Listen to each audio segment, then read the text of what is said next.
Ignition running. Liftoff. We have a liftoff. Good evening. Welcome. It is Eric Erickson here. News 95.5 AM 750 WSB. The phone number 404-872-0750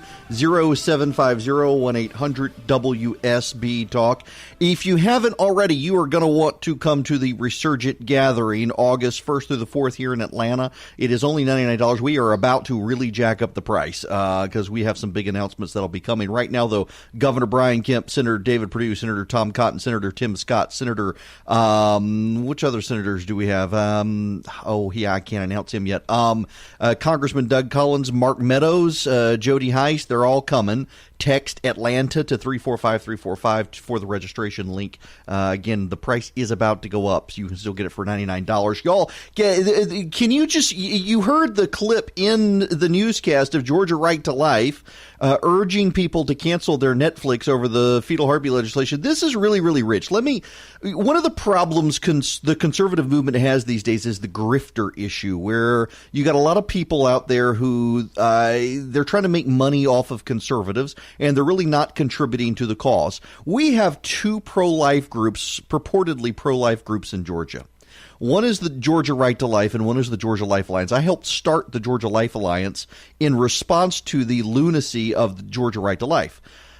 Georgia Right to Life is out right now sending out emails to people, urging them to sign a petition against Netflix and Disney and whatnot, and there's a big donate to Georgia Right to Life button. You would never know that Georgia Right to Life opposed the fetal heartbeat legislation. That's right. The Right to Life group in Georgia, Georgia Right to Life, actually opposed the pro-life legislation. I want you to just think about this for a minute. You have a Georgia Right to Life group, a pro-life group in Georgia that opposed pro-life legislation that is now trying to fundraise off of Hollywood wanting to boycott Georgia. That sounds like grifting to me. It does. Now, there is a good pro-life group in Georgia. I'm biased. I helped start them, the Georgia Life Alliance. I actually helped start them, and then I had to step away from them because some members of the legislature really hate my guts and didn't want to deal with Georgia Life Alliance. So I had to step off the board and say, you know what? God bless you. I'll pray for you. I support you, but I won't have my name on the group, so you might be able to get in the house, and David Ralston won't lock the doors and keep you out. They're a solid group. But Georgia Right to Life opposed the fetal heartbeat legislation. Now, the reason they opposed it is because it has an exception for rape. They are pure, true believers. If you have any exceptions at all, they flat out oppose legislation. They'd rather keep killing all the kids if they can't stop killing 100% of the kids. So it's all or nothing with them. Georgia Life Alliance is like, you know what? This will at least begin to curtail abortion. We'll support that legislation. And so it is really, really rich to see Georgia Right to Life that opposed the fetal heartbeat legislation now fundraising off of it. It just, and I feel the need to point that out here on this program, running petitions and whatnot. It's nonsensical when they actively oppose the legislation. Now, today is a big anniversary. It happened I distinctly remember this day because it happened the day after my birthday. We were living in Dubai still at the time, and it was a huge international news story. 30 years ago today, and in fact, it really just, by the way, if you ever need to do the mental math in your head, China is 12 hours ahead of us. So because it is 4:11 p.m. right now in Atlanta, it is 4:11 a.m. there tomorrow, June 5th.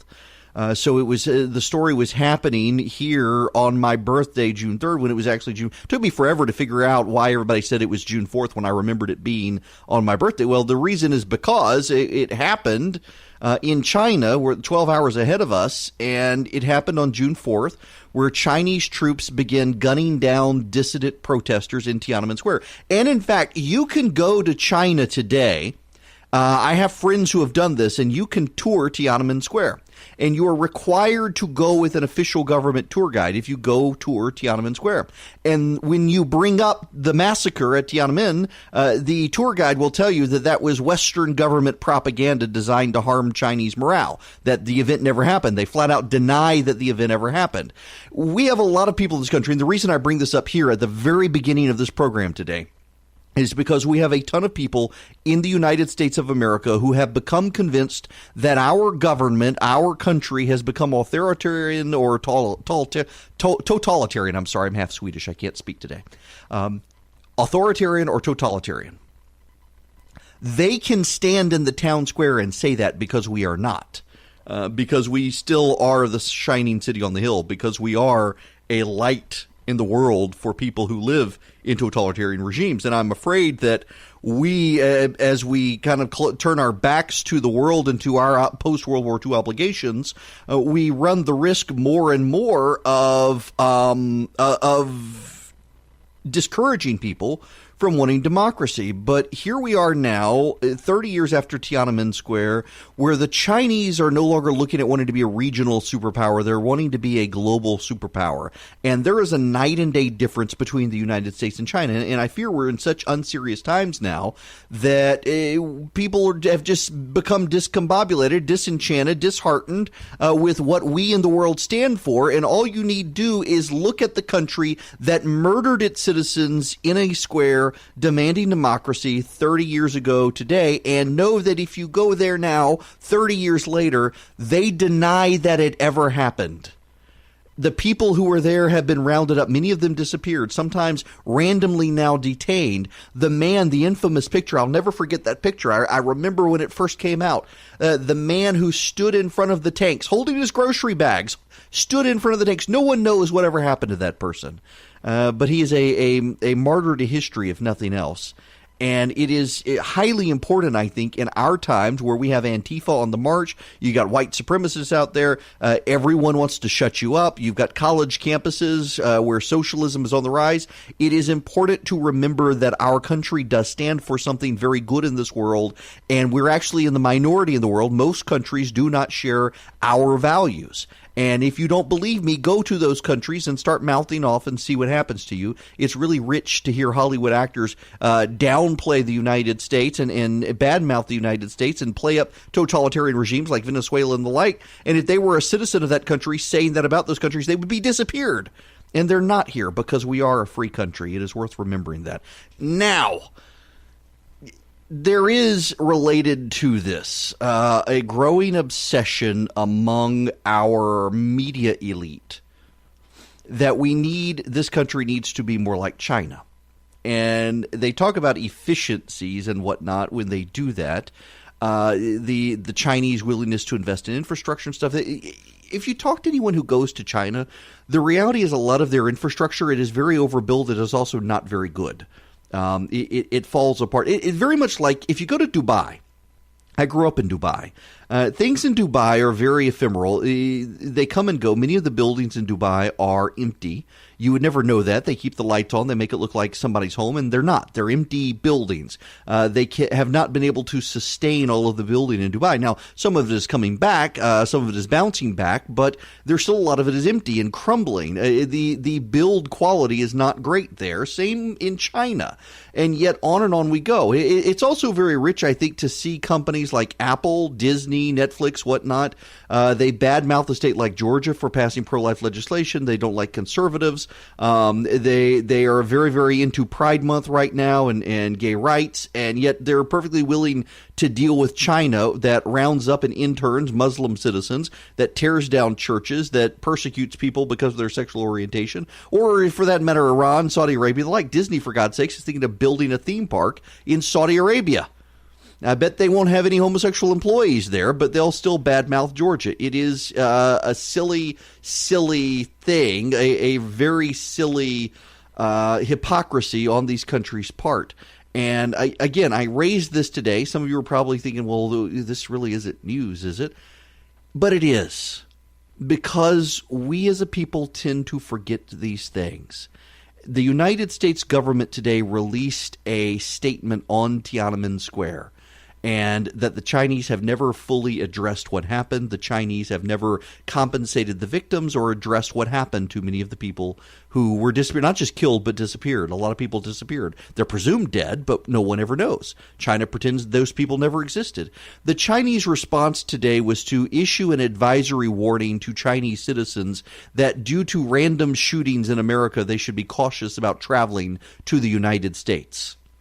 Now, the Chinese also said they have no intention of escalating the trade war, essentially signaling that they are not going to disrupt the rare earth metals market.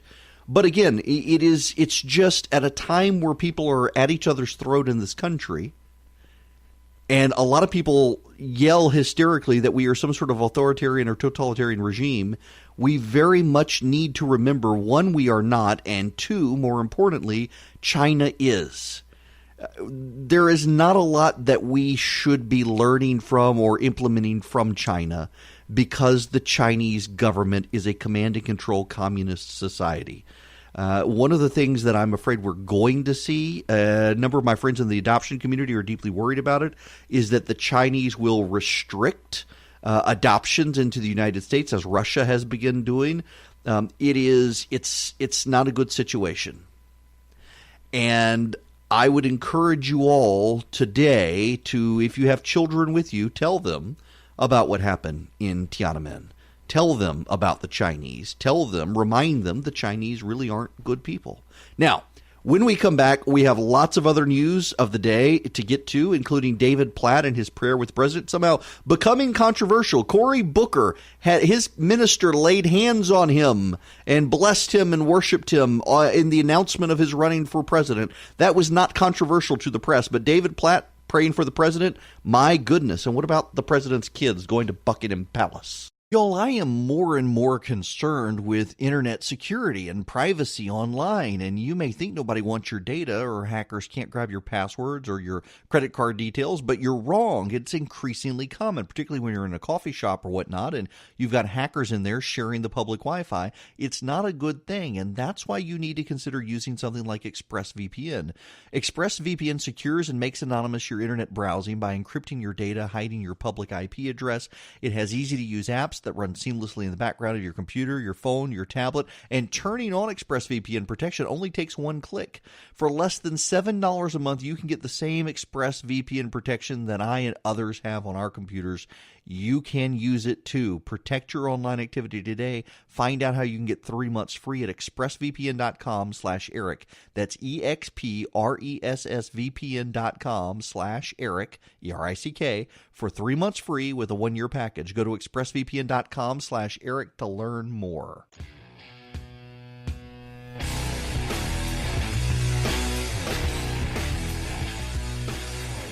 Now, can we talk about the president and his family going to Buckingham Palace? It's apparently a scandal in the American media.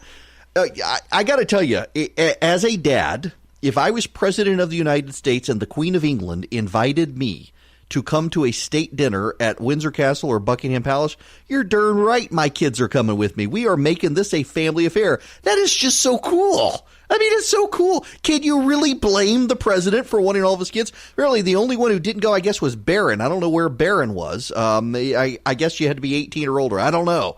But it was pretty awesome. I mean, I do not begrudge the president. It's really telling to me that the American media is trying to turn this into a scandal. It's like, by the way, so you know the John McCain story. I did not talk about it on radio because it just sounded too good to be true, and it turns out it was.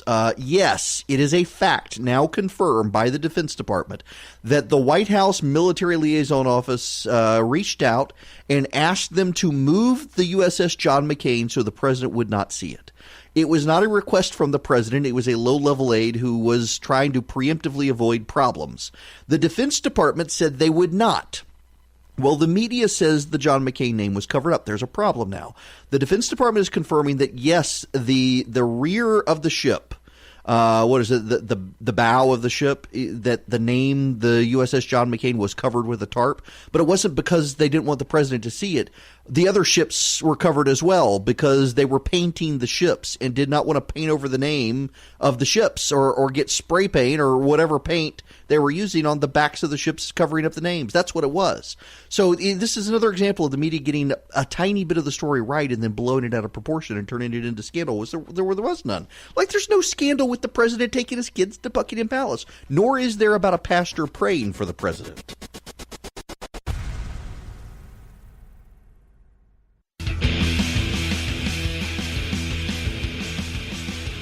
It's the stern, not the bow. Thank you, Chris Chandler. If you're just tuning in, welcome. It's Eric Erickson here, and the phone number is 404-872-0750-1-800-WSB-TALK. I know starboard, I know port, I know hull, stern and bow. I know the names, but I always get them mixed up. What I'm talking about here is, if you heard the story about the USS John McCain and the stern being covered over so the president wouldn't see the name of the ship, it turns out that there is an underlying truth to the story, but the media basically got it all wrong. An aide in the military affairs office of the White House, trying to preempt any potential problems with the president, asked the Defense Department to make sure the USS John McCain was nowhere to be seen when the president was in Tokyo. The Defense Department refused. The president himself had no knowledge of the request, nor did his chief of staff. It was an aide trying to be thoughtfully preemptive, thinking it might make the president mad, given his disdain for John McCain. The military said no. Well, a reporter got wind of the story. There was a photograph of the stern of the USS John McCain covered up. And the military says it had nothing to do with that. They were painting the ships. The ships were in dock for maintenance. Part of that maintenance was painting, touching up paint, and all of the ships were having their sterns covered where the names of the ships are painted to avoid having to repaint the names. Now, the second part of the story is that John McCain sailors were turned away from an event because they showed up wearing their USS John McCain caps and they didn't want the president to encounter them and say something not nice about John McCain. The Defense Department categorically denying this, saying that this was an event where members of the military in uniform were present. They're not allowed to wear their caps. They have to wear their traditional naval hats. So any suggestion that people were showing up in caps that they were turned away, it was because they were not in proper dress uniform. Just, it's amazing how the media can take a story with a kernel of truth and twist it. There is another story out there being twisted by the media, and it is the story of David Platt. David Platt is the pastor at McLean Bible Church in McLean, Virginia. President Trump showed up on Sunday at that church, was on stage, and David Platt prayed for him. The left is outraged, saying this is a campaign thing. I got to tell you, I can actually think of way more Democratic candidates campaigning in churches than I can Republicans.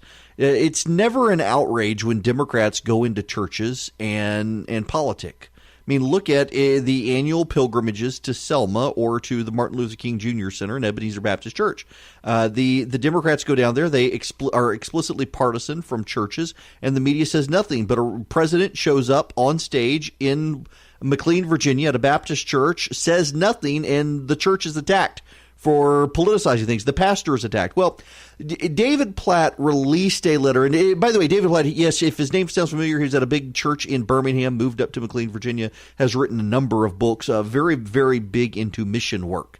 To the point you can read his books, I think, sometimes and feel very guilty that you haven't abandoned your life to go serve as a missionary in a third world country. Therefore, you must be a bad person. And he doesn't mean that, but it comes across that way, I think, sometimes in his books. Nonetheless, he's a great pastor, very good guy. And the White House reached out and said, the president is on his way to the church.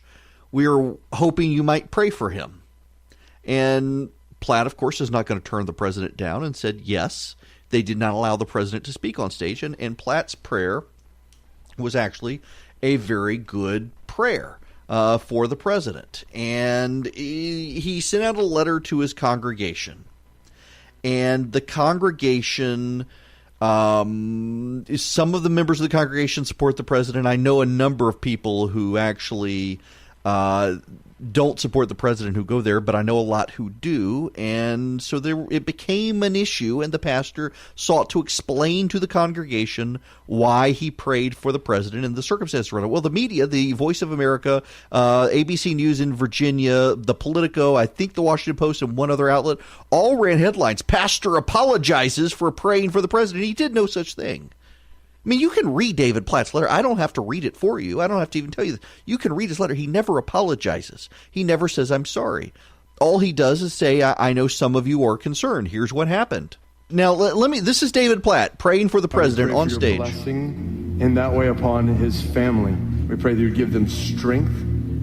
We pray that you would give them clarity, wisdom, wisdom. The fear of the Lord is the beginning of wisdom. Fools despise wisdom and instruction. Please, oh God, give him wisdom and help him to lead our country alongside other leaders. We pray today for leaders in Congress. We pray for leaders in courts. We pray for leaders at national and state levels. Please, oh God, help us to look to you. Help us to trust in your word. Help us to seek your wisdom and live in ways that reflect your love and your grace, your righteousness and your justice. We pray for your blessings on our president toward that end.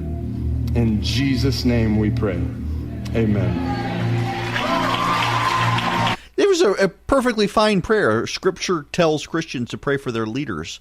St. Peter, prior to being executed, told Christians to pray for Nero, the Roman emperor who would execute the Christians, who would use their bodies as lamps to light streets of Rome.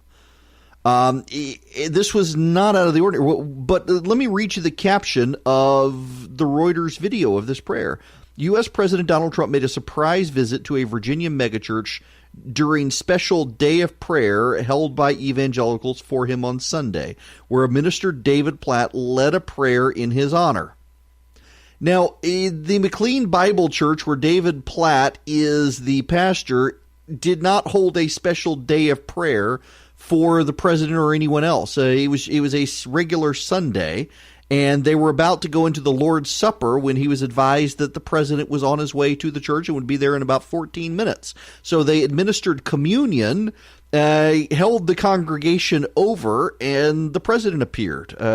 His hair slicked back. He had a baseball cap on and a polo shirt. He had been on a golf course.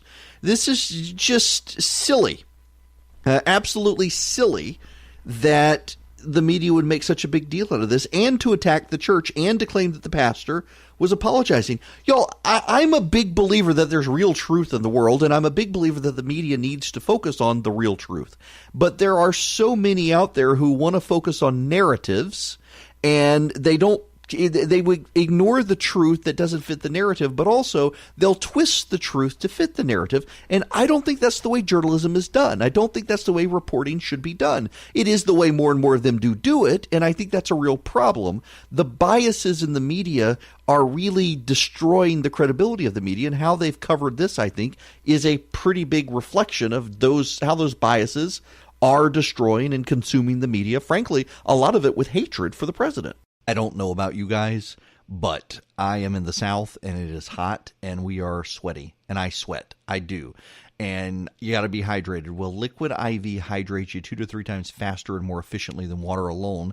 And it adds vitamin C, B3, B5, B6, B12. Liquid IV is the fastest growing wellness brand out there. You can find them everywhere, even at Costco. I don't have a Costco around here. I really need to go to one, but I know they're in Costco, which is a really big deal. They utilize cellular transport technology, CTT, a specific ratio of glucose from pure cane sugar, sodium from salt, and potassium, when mixed with 16 ounces of water, helps your body absorb more of the water and nutrients you drink directly into your bloodstream. It is a great product, and they've got lots of different flavors you can choose from. You can go right now and get 25% off at liquidiv.com when you use my first name, Eric, E-R-I-C-K, as a code at checkout. 25% off anything you order on Liquid IV's website. Go to liquidiv.com, enter my promo code, Eric, to get your savings. Start getting better hydration. That's liquidiv.com. The promo code is my first name, Eric, E-R-I-C-K. Now, don't wait. You start properly hydrating today, and you let them know I sent you. Speaking of religion and religious persecution, I mentioned yesterday I wanted to start a new thing on the program where we highlight a Georgia-based nonprofit every month. And we spend the month just letting you know you can donate to them through my text messaging program. And the very first one we did is Help the Persecuted. It is a Georgia-based nonprofit that goes to predominantly Islamic countries and helps provide for Christian converts who are fairly well treated horribly by their families, oftentimes killed. So Help the Persecuted finds safe houses for them, helps them with their asylum if they need asylum, helps provide them basic supplies and needs to get them settled settled, and more importantly, in areas where ISIS came through in the Middle East and wiped out a lot of people. Now that ISIS has been destroyed, help the persecuted, helps these persecuted Christians come back to their towns and live again. If you want to help this great Georgia-based, and it really is, it's Georgia-based, and it's phenomenal. They go around the world doing this great work. You can text WSB, text the letters, no spaces between them, WSB, to the number 345-345. And if you text WSB to 345-345, I'll send you back a donation link. You can click that link and make a donation to help the persecuted. They're a 501c3. You'll also get links to the show podcast. If you listen to yesterday's episode, you'll hear me talking to Josh Youssef, who leads Help the Persecuted, about what they do. The phone number here is 404-872-0750, 1-800-WSB-TALK.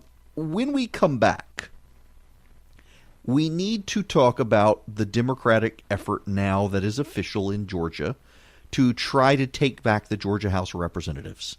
They're coming on strong. All of this drip, drip, drip in the media of these abortion stories is related to it. Before we get there, though, the search is on for a new insurance commissioner. A lot of people are wondering why Governor Kemp did not initiate immediately a commission. And I haven't talked to the governor's office, but I know the answer, even without talking to him, because it's in the state constitution. The governor cannot immediately appoint someone for one of these statewide offices. A commission has to be set up in order to investigate whether or not that person, the existing person, is capable of doing their job. Well, the existing person, Jim Beck, already stepped aside from the job. He didn't leave the office, though. So he's still getting his paycheck. He's still getting his benefits. He's just not there. So, but the governor, because of a weird quirk in the Georgia Constitution, couldn't immediately appoint his replacement. He's got to have a committee set up. The committee's got to confirm that the guy's incapable of doing his job. Therefore, then the committee must find some names for the governor to pick. So that is going to happen. There will be a new insurance commissioner. The governor will make that pick. When we come back, though, the disaster bill has been signed, or at least gone to the president, and the Democrats plotting to take back over the Georgia legislature.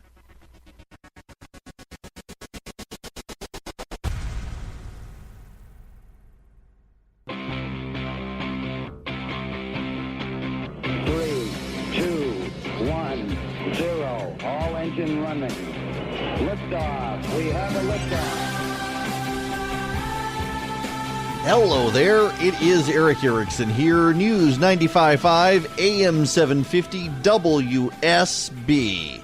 One piece of political news for you here. Two pieces, actually. Harrison Floyd has dropped out of the 7th District congressional race. He launched his campaign a month ago. And said he actually wants to get out because he's hoping a state lawmaker will get in. He's talked to State Representative Todd Jones and asked Todd Jones if he would consider running.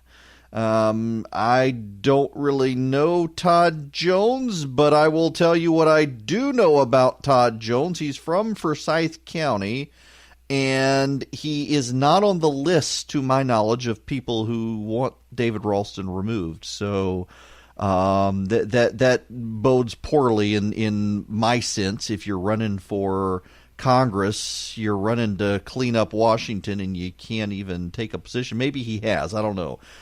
Let's see. David Clark names David Ralston resolution. Hey, listen, I can talk and do this on the fly. We'll see. Let's see. Yes. No, I don't see that the name's there. I don't see his name on the resolution. So if that's the situation, then I think that you probably need to keep that in mind. The other one is that there's a new person in the 6th Congressional District who wants to run against Karen Handel and Brendan Beach, a businesswoman in Gwinnett County who is also already throwing punches, saying that Karen Handel constantly campaigns and Brendan Beach is a status quo politician or some such. The real news of the day, however, is that the Democrats are launching a new group to try to take back the House of Representatives in Georgia. The new group is Georgia House Majority Project. They claim to be spurred on by the fetal heartbeat legislation. The reality is that they wanted to do this anyway. They need 16 Republican-held legislative seats to take back the House of Representatives.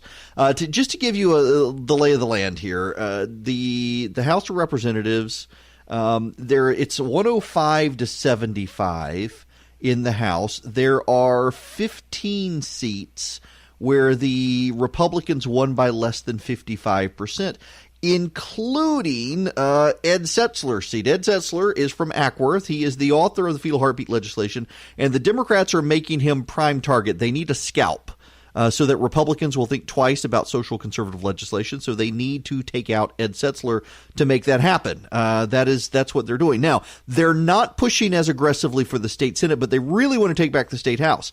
One of the issues, besides fetal heartbeat, that the Democrats intend to use is David Ralston. Behind the scenes, the Democrats have been collecting the data Republican activists have had out there about David Ralston getting legislative continuances for criminal defendants, making sure their cases would never go to trial. They are interviewing the victims in those cases for ad campaigns. Yes, they are. One of the victims has already confirmed for me that they have been interviewed by the Democrats to be part of the ad campaign, and they will willingly do so. And they're not even a Democrat. They voted for Governor Kemp, but they're so angry with the House Republicans, they are willing to essentially blow up the House Republican majority to take out David Ralston at this point. And I can't say that I blame her. And more coming in that regard. It's only a matter of time. The drip, drip, drip of these stories is going to come back. The Democrats are going to do it. And right now they are organizing and they're fundraising. So the way they're doing this is essentially they're going, maybe Stacey Abrams will play a role when she heads out to Hollywood next week, but they are going into the film industry. And they're telling people in the film industry, essentially, this law is going to get struck down, and the Republicans are going to do a more narrowly tailored law after it's struck down. And the only way to stop that is for you to give us money to take back the House of Representatives. That's essentially the sales pitch. So they're going into the film community in Georgia. There are people in freelancers and whatnot in film right now who are circulating a letter in Hollywood saying, if you're boycotting Georgia, you're essentially boycotting us. We've done all this work for us. We don't expect you to be loyal to the state, but please be loyal to us after all the money we've made you in Hollywood. A lot of people who would be impacted if Marvel were to leave. Now, the reality is the Washington Post reported this weekend, Disney's not actually pulling Marvel out of Georgia. Even if this law is upheld by the Supreme Court, they're not actually going anywhere. They're essentially trying to dodge progressive activists right now, waiting for the next controversy to come along. The reason Georgia can't afford to leave Georgia is financial. They have invested so much in the state. It would be a deleterious financial impact on Disney in particular to leave the state. So they're not going anywhere. It's all a bunch of bluster. And you've got these outside consultants and cameramen and soundmen and whatnot all telling the Hollywood studios that if you're boycotting Georgia, you're actually boycotting us. Don't do that to us. And now you've got Democrats in the state who are flying around to various Hollywood studios saying, hey, if you pull out of Georgia, Georgia goes back to being a red state. Why don't you help us take back the House of Representatives? And their sales pitch is multi-pronged. One, in the suburbs, they will go after Republicans who had less than 55% of their vote. But it's not just Atlanta. There are other parts of the state as well, and those other parts of the state don't have anything like me on the radio or whatnot to help push back. They've got sympathetic media in other parts of the state. They have no local conservative voices to push back. The candidates may not necessarily know they need to campaign aggressively, so they'll pour money in there. The other issue they have is you've got them claiming that they will be able to mobilize black voters in the states with this extra money. You've got them claiming Stacey Abrams will help them. They're making their pitch to Hollywood studios. And it's a compelling pitch. If you were a liberal, you would probably believe this stuff. You would probably believe Georgia is a swing state. The other pitch they're making is that the president can't win the White House without winning Georgia. And the more money that is invested in Georgia helping the Democrats take back the House House of Representatives is money that the Republicans are going to have to spend just to shore up Georgia so that the president then cannot compete in Michigan, Pennsylvania, Wisconsin, New Mexico, Nevada, places like that. It's all a fundraising pitch as well. You pour in resources to Georgia as Democrats, the president's going to have to pour in resources just to hold the state. That's then going to limit the president's ability to pour resources into potential pickup states and other tough states. So they've got a very compelling pitch. I do have to give it to them. The problem I think Republicans have more than anything is, are they going to have candidates who take this threat seriously, and are they going to have a state party that builds the foundational structures for ground game to be able to, one, make personal face-to-face contact with voters, and two, get those voters, once they've committed, get them out to the polls to vote. My sense is that David Schaefer knows how to do this, the new state party chairman, but he's going to have the resources to make that happen. And frankly, the other thing Republicans in this state have to have is they got to have some way to push back against the media. Look at the drip, drip, drip of stories that have come out from state news sources over fetal heartbeat. Look how they've covered the Netflix story and the Disney story and whatnot. Man, I've said whatnot like 5 times in the last 10 minutes. It's going to be a habit. But look at all these stories, and look how there really aren't any voices out there to respond in Georgia from a Georgia perspective. Republicans are going to have to figure out how to crack that nut and make that happen so that they actually are able to launch rapid response effectively across the state to not just their voters, but to interested voters who aren't fully committed. Okay, let me just give you an inside secret on how these podcast ads come about. First of all, we need the podcast ads. We've got to be able to make the money to cover our costs. And I know some people don't like embeds. Thankfully, I've got a lot of great podcast advertisers. One of them is one I sought out. It's Quip, the electric toothbrush, because I was a Quip user and I like the toothbrush so much, having tried the super expensive ones. I mean, I had an electric toothbrush that was $99, promised great sonic vibrations to clean my teeth. It was crap. And I didn't like having to travel with an extra charger. And so I got a Quip, and then I was like, hey, maybe they'll advertise. And they do. And I love it. So I got an email saying, hey, they got a new script for you. And let me give you the yada yada. The Quip, it's great for your grads. You got a graduate headed off to college or a college graduate. They want good, shiny teeth for their job interviews, nice white teeth. Get them the Quip. But I'll just tell you, I use the Quip, and I actually go to the orthodontist because I've got Invisalign braces, and I go get them checked. And the orthodontist all the time is like, hey, are you bleaching your teeth? No, I've just got the Quip.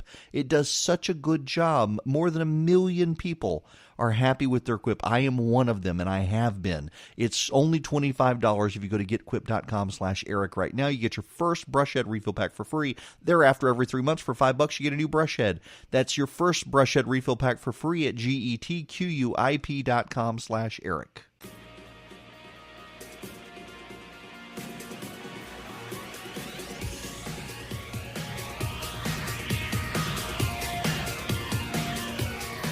My buddy Fred on Twitter, who I think he still uses that Twitter name because I've referenced him enough on this program. People go in search of him, Fred on Twitter.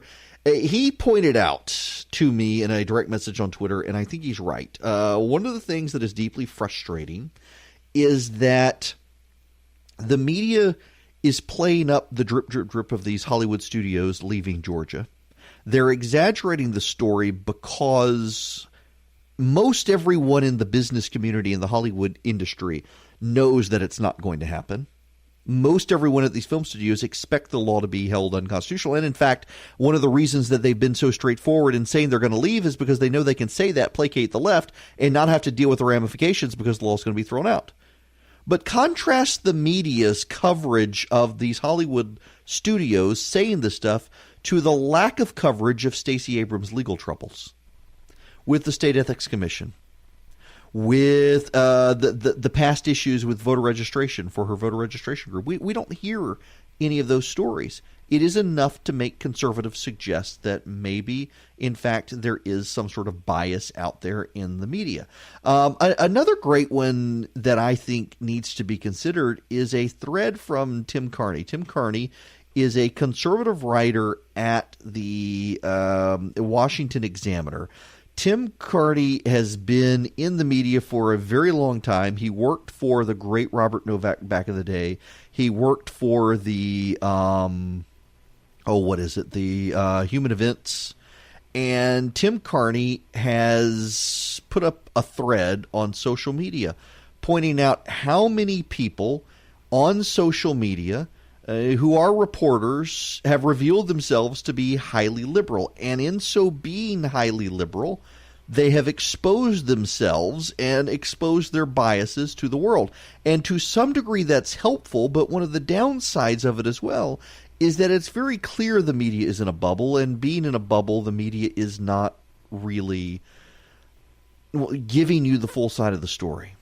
And they're ignoring stories that might otherwise be covered. So, for example, let me read you this from Tim Carney. Here's a fun fact. Look at the Twitter accounts of people who in recent years were straight news reporters at supposedly non-ideological outlets. You'll notice that 9 out of 10 are now openly liberal. So ask yourself, what should I assume about today's news reporters? Start with Linda Greenhouse, the liberal New York Times columnist, who argues the court should invalidate any pro-life law informed by religious beliefs. She was a reporter covering the court for the New York Times, but supposedly unbiased then. If you follow the Obamacare debate by reading Capitol Hill publications, you were reading the reports of Jeff Young. Jeff Young was a good reporter, but now he's at the Huffington Post, and he doesn't hide that he's on the left. Speaking of the Huffington Post, they have Kevin Robillard, who, to his credit, when at Politico, didn't hide his disdain for conservatives, but now lets the progressivism fly. Or there is, for example, Matt Fuller, who was a straight news congressional reporter for Congressional Quarterly and one of the other Hill publications before becoming a liberal reporter at the Huffington Post who specializes in hating Mike Pence. Look at these former reporters. You'll find many of them very, very liberal, and that shapes how they cover these issues.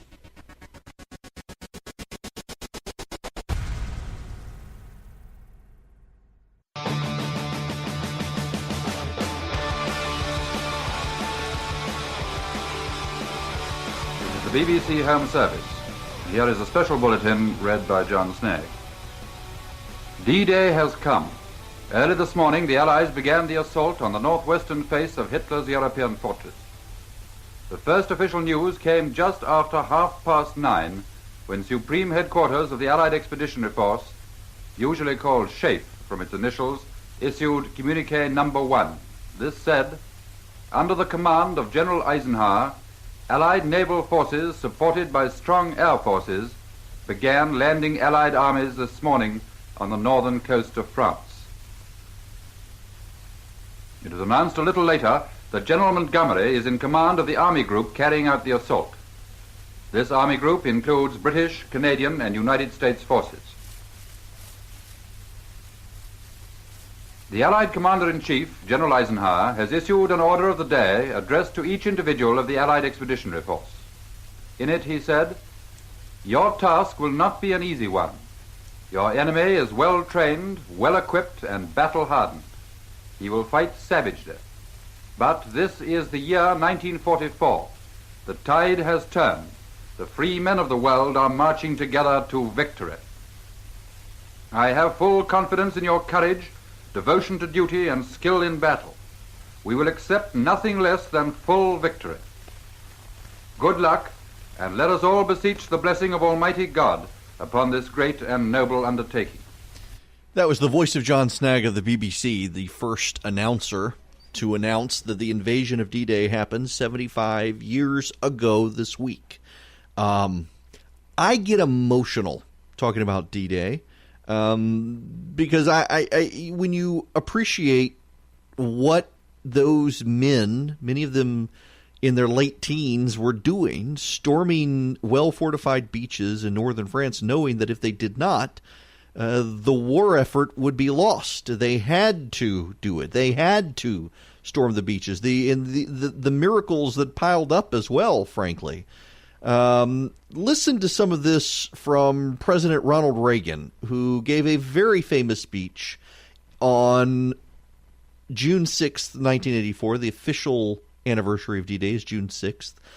This very famous speech of his on the beaches of Normandy on that day, he really puts it in perspective. To mark that day in history when the Allied armies joined in battle to reclaim this continent to liberty. For 4 long years, much of Europe had been under a terrible shadow.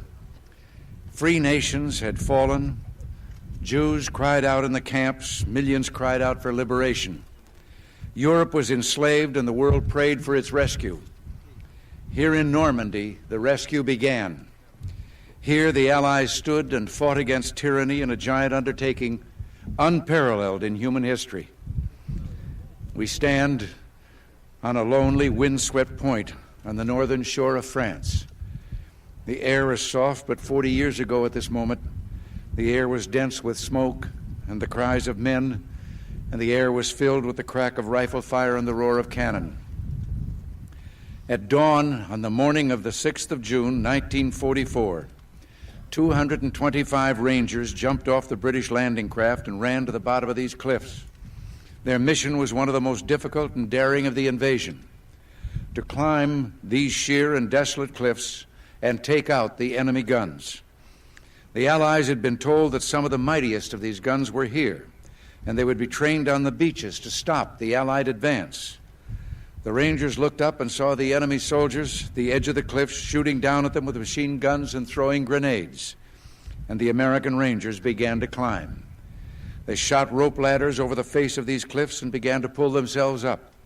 When one Ranger fell, another would take his place. When one rope was cut, a Ranger would grab another and begin his climb again. They climbed, shot back, and held their footing. Soon, one by one, the Rangers pulled themselves over the top, and in seizing the firm land at the top of these cliffs, they began to seize back the continent of Europe. 225 came here. After 2 days of fighting, only 90 could still bear arms. And behind me is a memorial that symbolizes the Ranger daggers that were thrust into the top of these cliffs. And before me are the men who put them there. These are the boys of Pointe du Hoc.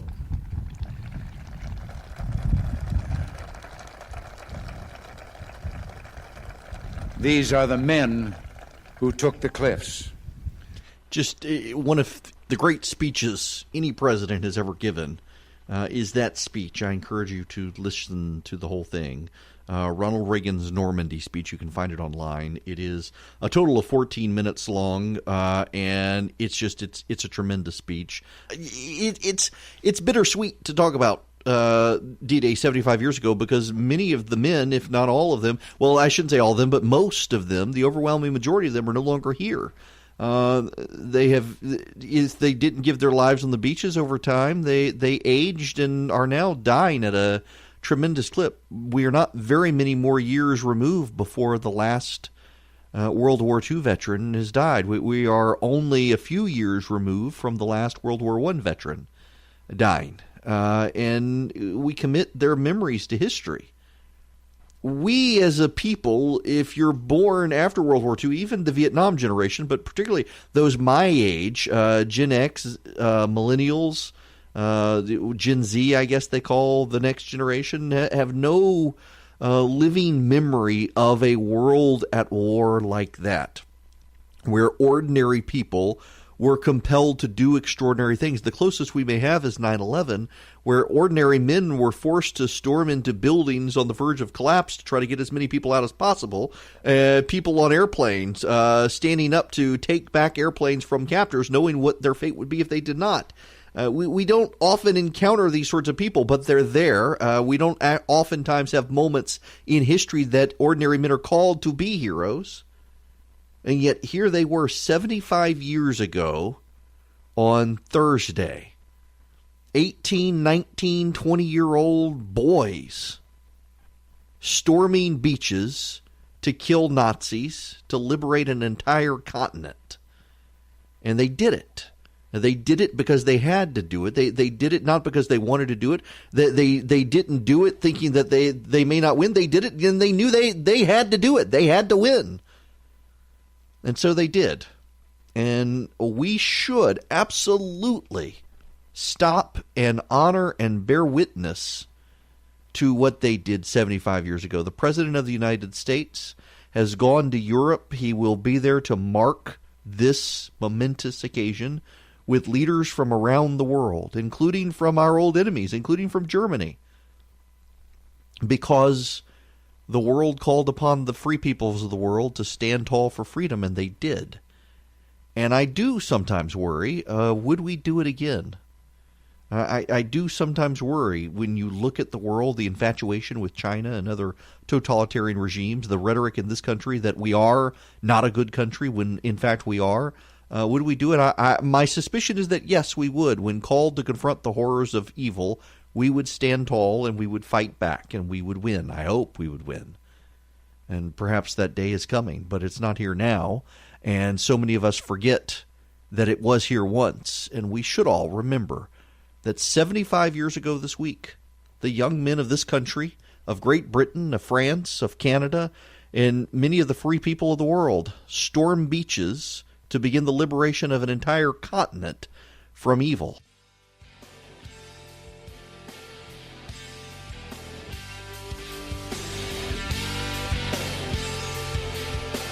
The nonprofit we're highlighting this month, the new thing, we just started it yesterday, highlighting a Georgia-based nonprofit every month that you can contribute and support. You can adopt as your own, as the show does, for a month. It's Help the Persecuted. It is based here in Georgia. And if you want to contribute to the cause to help the persecuted, it is a nonprofit that helps persecuted Christians in the Islamic world. You can text WSB to 345-345 to find out more. Folks, I am headed to see my parents. I'll be gone for a couple of days. You guys stay safe, and I'll see you next week.